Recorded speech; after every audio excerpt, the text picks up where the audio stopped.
Picking it up because this is conversations in the car on my ride home, okay? Because it's just not enough hours in the day, but there's so many things that I want to talk about. Y'all don't even know. All right, so let's get into it. I am driving home on my way home from work, and it is gloomy doomy out here, rainy in Houston. Okay, so a couple of things I want to talk about. One of which, y'all know I like Virgin, right? Kind of like one of my favorite cruise lines, only because there's no kids, right? And the food and the accommodations, but whatever. Okay, I digress. Okay, so you know, everybody's been seeing online or in your email notifications about Virgin or Timeline having this deals like 80% off the second passenger, and then you get up to a $300 bar tab, right? Okay, cool. So I went ahead and I booked a cruise, a 7-day, leaving from San Juan, bomb itinerary for November on the Valiant Lady once again. Sorry, I'm just looking around, make sure I don't get in an accident. On the Valiant Lady once again.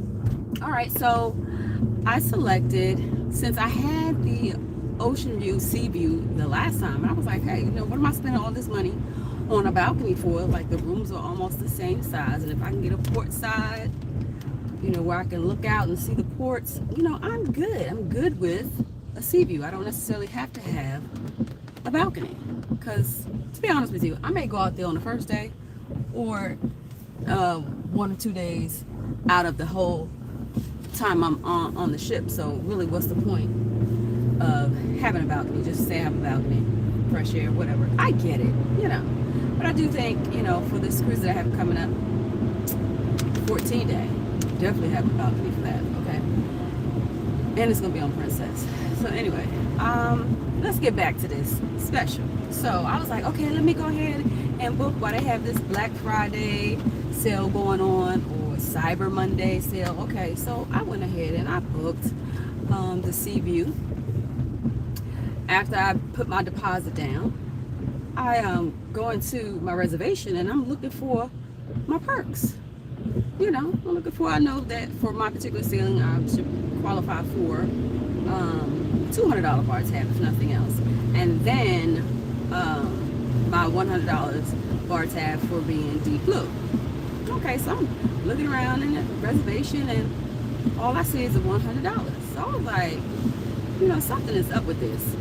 All right, so I called and I'm on hold for like 40 minutes. No one picks up. I got so tired of hearing that music in my ear, I hung up the phone.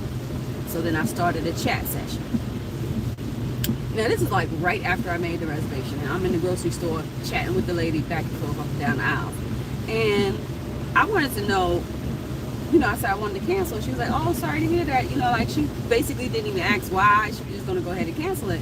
And then I had to say to her, I said, well, I'm canceling because I don't see my $200 bar tab. And you guys are off, you're advertising $80 off the second passenger, where I still didn't see that. And I mean, not $80, 80% off the second passenger, I still didn't see that.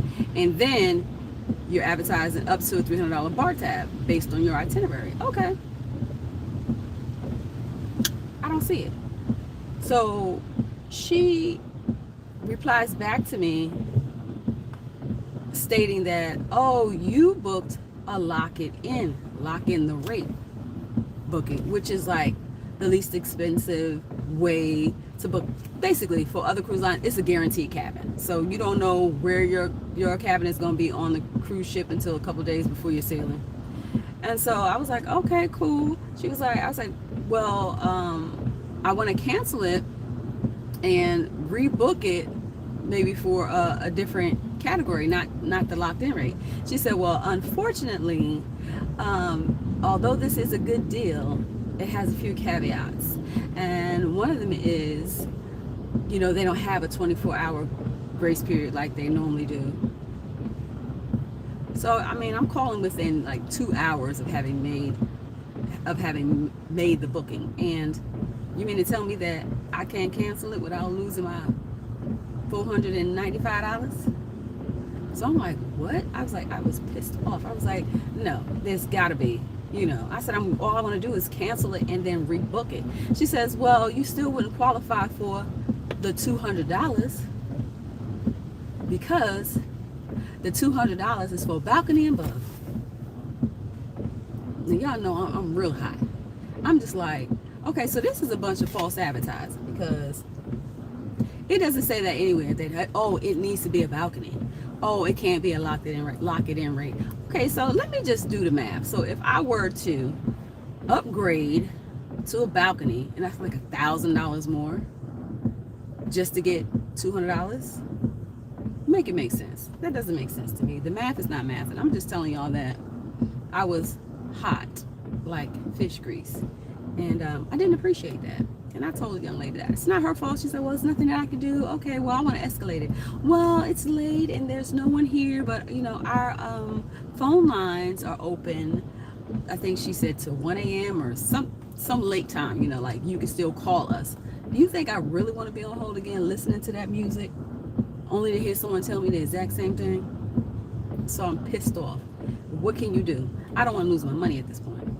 But I'm just letting you guys know, do not fall for that deal that they have that's going on where you will get up to $300 on sailings. No, you're going to get $300 if you are in a balcony cabin, and you don't even qualify for it in the mega Rockstar suite.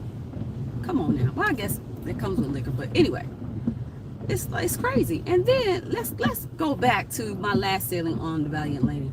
I'm putting in for these casino offers because I get them on other cruise lines. So I'm like, okay, let me see if I qualify to get a casino offer on Virgin. Now, mind you, I played, I won, I lost.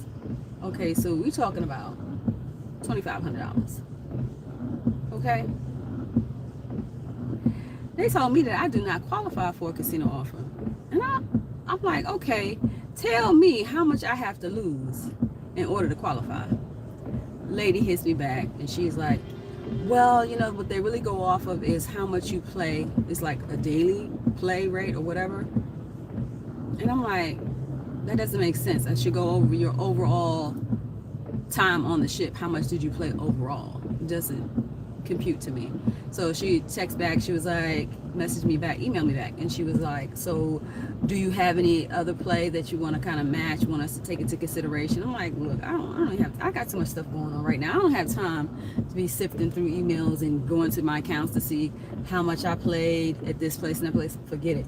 What I will do is I'm going to go on the Margaritaville at Sea site and try to get matched with their casino offer, and also book like a free cruise, even though I know it's not going to be free. I know all the taxes and fees or whatever, but I want to get on the new ship that is sailing out of Tampa. It's not a new ship, but it's a new ship to their fleet. So I want to check that out. And guys, I just have so much stuff that I have got to do before this next cruise. I've only booked one excursion for this 14-day. Can you believe that? I'm just like, and I'm waiting on an upgrade. I'm trying to get upgraded to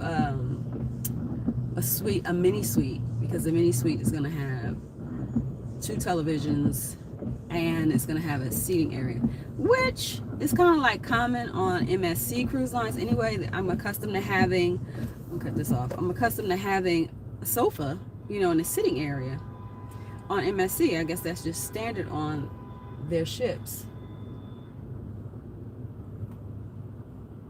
Okay, everybody honking their horn, and this person has a Chucky doll in the window. But anyway, the rooms are typically just larger on MSC, and I'm going on Island Princess. So yes, it's a dated ship, I know. However, the itinerary is fire. It's going to like Grenada, Barbados, Martinique, Saint Martin, Curacao, Aruba, Trinidad. Woo! Some of these places I've never been, so I am excited about the itinerary. It's just, I'm afraid that my time on board is going to be a snooze fest, because that's exactly how it was my first time on Princess. Now people are saying, oh, it depends on where you sail from, because I sailed out of San Francisco last time, and I did a repositioning cruise and ended up in Vancouver, which I want to go back to Vancouver because it kind of gave me the feel of New York, the city, but cleaner. Yeah, so I want to go back and check that out, but I'm just so fearful, and that's the reason why I'm trying to upgrade my cabin to mini suites, because I feel like when we're not at port, I'm going to be spending a lot of my time in my room and just ordering food with my medallion app and watching the delivery process, because I don't know if they have good things to watch on their TV, because I don't remember that. I don't, because it was my first time on Princess, so I was out and about that first time. And another thing I'm not too fond of is that they have all their performances, major performances, like in the atrium area. I'm like, what is this? Because I will say that they do have some stage performances, but the last time they weren't so good. So I'm just hoping that this experience over Christmas and New Year's is phenomenal. I see they have a lot of things planned, a lot of events. They're going to have 3 formal nights, and they're going to have a pajama day for Christmas. They have gingerbread house making and some other things. Right? So I'm looking forward to that. But I just want to check it with you guys, just to really rant about Virgin and to touch on some other things. But yeah, you guys, thank you for stopping in, and be on the look for more content. I got so much stuff, y'all, so much stuff. And if anybody can recommend any excursions in any of those ports of call that I just mentioned, please do so. Please chime in the chat, because I want to know, what do y'all recommend that we do? It's going to be my youngest daughter and myself. All right, y'all. Until next time, thank you.